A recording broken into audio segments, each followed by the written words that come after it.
The All Parties Hurriyat Conference, in a statement issued in Srinagar, has strongly asserted that the brutal policies of the BJP-led Indian regime and its lieutenant government-controlled administration cannot break the resolve of the Kashmiri people.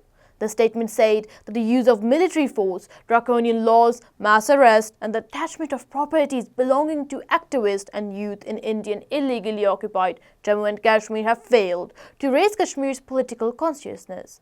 The APHC also condemned the actions of Indian agencies such as the National Investigation Agency (NIA) and the State Investigation Agency SIA, while calling on international human rights organizations to take serious notice of the prolonged and illegal detention of Kashmir leaders, activists, journalists and political workers. The statement reflects the deepening crisis in occupied Jammu and Kashmir, where repression has become the primary instrument of governance. By describing APHC as the manifestation of the political, social and cultural will of the Kashmiri people, the APHC has reaffirmed that the freedom struggle is not the agenda of a few individuals, but a collective aspiration of an entire population.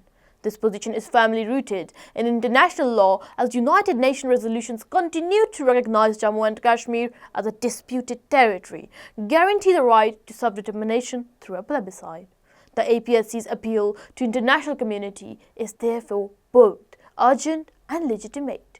Without sustained global scrutiny and pressure, the cycle of repression will continue, further destabilizing the region and denying Kashmiris their fundamental right to dignity, justice and freedom.